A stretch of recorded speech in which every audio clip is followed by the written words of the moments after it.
Ramayana Chapter 15 Behold a Wonder.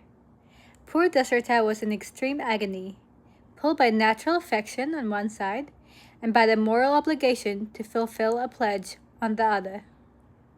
He had fondly hoped that KK would relent and that somehow the conflict of duties would be resolved. But now he saw that this was not to be. He had still one faint hope. Ram is no way bound by my promises and pledges. Strong as he is in people's love and his peerless prowess, he may disregard my promise and stand on his own rights. But I cannot conceive his doing so, for my slightest wish has always been sacred to him.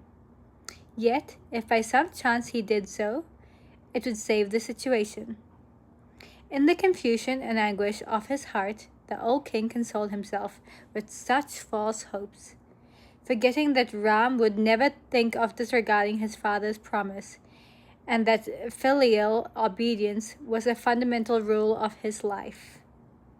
But the false hopes did not persist long. He felt that his death was near. In this agonizing conflict of duties, death would be a relief, and save him from the disruption and sorrows to come. As death drew nearer, his mind recalled past events. He remembered a great sin committed by him in youth. He felt that he was now reaping what he had then sowed. I killed the rishi's son and brought grief to his aged parents. How could this sin be wiped off, except by my suffering the anguish of losing a dear son? Thus, Dasartha resigned himself to his fate as a just retribution for the wrong he had once done. He concluded that he had no alternative but to fulfill his word to his cruel wife and left the ordering of things entirely to KK. Day dawned. The hour fixed for the coronation was approaching. The procession of Vasishtha and his disciples carrying the gold vessels containing the waters of holy rivers was coming towards the palace. The great street was decorated and was crowded with eager men and women. They rejoiced to see Vasishtha and his disciples march to the palace with the waters, the holy waters, and the paraphernalia of installation. As they saw the honey, curds, clarified butter, fried rice, sacred grass, flowers, maidens, elephants, horses, and chariots, the white umbrella, the bull, the horse, and the tiger skin seat moving to the accompaniment of music from the many instruments, the people made loud and jubilant acclaims, which filled the air. Vasishtha, approaching the palace gate, saw Sumitra and said to him, "Pray, go in at once and inform the king that people are waiting and all preparations are complete." Sumitra approached the king's bedchamber and, chanting the morning hymn, conveyed Vasishtha's message. "O king," he said, "arise from slumber to the hymn of your charioteer, as the king of the gods does to Malati's waking songs. May all the gods be gracious unto you. The elders, generals, and chief citizens are waiting for your darshan. The goddess of night has withdrawn. The day's work awaits your ordering. O King of Kings, be pleased to rise. Holy Vasishtha and his men are waiting." At that moment, the king was speechless with agony, but KK boldly answered for him and told Sumitra. The king spent the night talking of Ram's coronation and had no sleep, so now he is in a slumber. Go at once and bring Ram. Thus the clever woman sent Sumitra to fetch Ram to convey the king's command. She knew that Dasartha had agreed, but had not the strength to do what had to be done. Hence KK resolved that she would herself do what was needed to be done. Sumitra went to Ram's palace. Sita and Ram were getting ready for the coronation. Then Sumitra gave to Ram the message that the king and queen, KK, wanted his presence. Ram hastened to obey. The unexpected delay and these strange goings and comings roused doubts, but no one dared to talk of them. The men concerned hoped that somehow things would turn out right and went on with their allotted work. The streets were brightly decorated. The great hour was approaching, as in the Queen's chamber, strange and sinister events were developing. Why this long delay, the people wondered. Perhaps the preliminary rites are more elaborate than we thought. The crowds in the street grew bigger and bigger and more impatient. Sumantra accompanied Ram to KK's palace, treading the way with difficulty through the throng. Ram entered the queen's apartment. As he stepped over the threshold, he started as if he had set foot upon a snake. For he saw with awestruck amazement his father lying on the bare floor in anguish. The king evidently had been struck down with some great sorrow. His face was like a parijata blossom wilted in the sun. He touched his father's feet and paid this same filial worship to KK. Dasratha uttered in a low voice the name of Ram and stopped. He could speak no more. He could not look straight in the face of Ram. Ram was perplexed and filled with apprehension at the sight of his father, lying there unable to speak, in the grip of some great agony. What it could be, Ram could not even guess. He turned to KK and said, "Mother, this is indeed strange. No matter how angry he was, my father would speak sweetly to me. Have I, without knowing, offended him in any manner? Has some sudden sickness struck him down? Has someone spoke rudely to him? Do tell me what has happened. I can bear the suspense no longer." Bull KK seized the chance and said, "The king is angry with no one. There is nothing wrong with his health, but there is something in his mind which he is afraid to tell you, that is all. He is afraid to say it to you, lest you shall feel hurt. This is why he is silent. Once upon a time, pleased with me, he offered, and I accepted, the gift to 2 boons. Now, like an uncultured person, the king regrets that he did so. Is this worthy of him? Is it not unbecoming of a king to pledge his word, then regret it? You have the power to fulfill his promise, but he fears even to tell you of it, and is thinking of violating it. Would it be right? If you assure him that he need not be anxious about your attitude, and that he should keep his word at all costs, you'll give him the needed strength to behave righteously. You must give him the help he needs. The thing is in your hands. I shall tell you what it is, but after you promise me that you'll help the king to fulfill his pledge."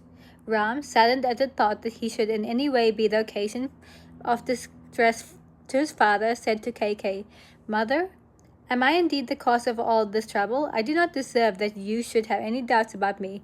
If my father asks me to jump into fire, I shall not hesitate to do it. If he asks me to drink poison, I shall drink it without hesitation. You know this. You know very well that I am at his bidding. I would rather drown myself in the sea. Here, mother, I give you my solemn promise that I shall fulfill the king's promise to you, and I never break my word."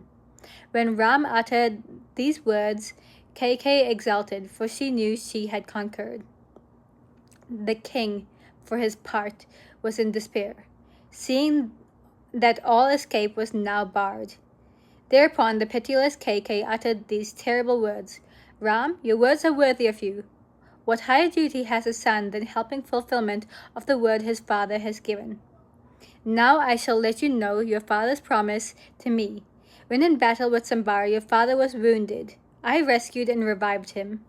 Your father, in gratitude for having been rescued by me, when grievously wounded, gave me 2 boons to be claimed and specified when I choose, and I specified when I choose. I have claimed and specified them now. They are that Bharata should be anointed your Raja, and that you should be sent away this very day to the Dhaka forest to remain in exile for 14 years. You have sworn solemnly to carry out his promise to me. Now it is your duty to prove true to your pledged word. If you find right conduct as hard as your father did, that is another matter.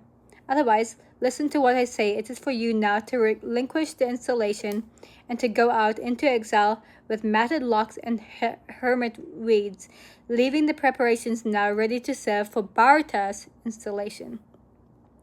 When she uttered these cruel words, the king withered in agony, but Ram heard her untroubled. K beheld a miracle. There was not the slightest sign of disappointment or sorrow in Ram's face. Smiling, the prince said, "Is that all, mother? Surely the king's promise must be fulfilled. My hair shall be twisted, and I shall wear the bark, and I shall go this very day to the forest." K spoke prophetic words when she said Ram's dutifulness would bring him glory undying. The glory will continue as long as the Himalayas stands and the water of Gangas flow, and as long as the ocean waves beat on the solid earth. Ram said to K in unperturbed tones, "I am not in the least annoyed. Would I not be happy to give anything to Bharat? Even if no one asked me, I would cheerfully give him my all. And how can I hold back a moment when my father commands it? What pains me a little is that father should have entertained any doubt about my willingness. Why should he have hesitated to tell me that he wanted, and left it to you to say it to me? Am I not his son, bound to do his behest? What glory or joy can I look for except to make good on his word? How did I deserve it that my father should avert his face from me and refrain from speaking loving words to me? My grievance, if at all, is that he did not send for me straight and give me his command. I shall go to the forest this very day with no regret. Send swift messengers at once to fetch Bharata home." The prince's face glowed like a sacrificial fire bursting into flame as the ghee is poured into it.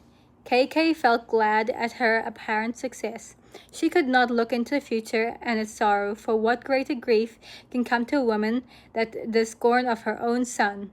Greed deceived her into folly, and prevented her from understanding aright the mind of her own son Bharata.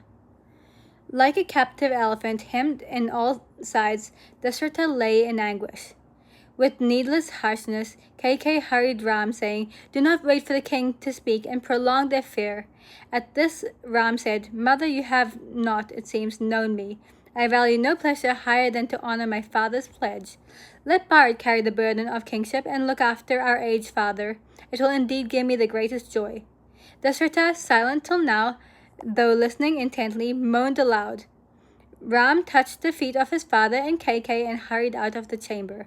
Lakshman had been standing outside. He knew what had happened, and with eyes red with anger, he followed Ram.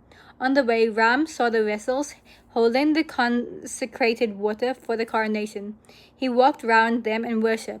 With calm majesty, Lai left behind the white umbrella and the other royal insignia, and advised the crowds to disperse. The prince, in whom desire had been vanquished, went to the house of Queen Kausalya to give her the news and take her blessings before departing to the forest. Readers should exercise their imagination and build up in their own hearts the passions and sorrows of the persons figuring in this epic. Dasharatha's anguish, Ram's cheerful renunciation, and the greedy passion of K, which smothered all noble impulses. These are familiar faces in our daily life. Valmiki and Kamban saw with their vision of genius and made the events in Ram's story live again in song. We too should see them through our imagination. This is the meaning of the tradition that wherever Ram's tale is told, Hanuman himself joins the gathering and reverently stands listening with tear-filled eyes. May everyone that reads this chapter receive by Ram's grace and strength to bear the sorrows that have been faced in life.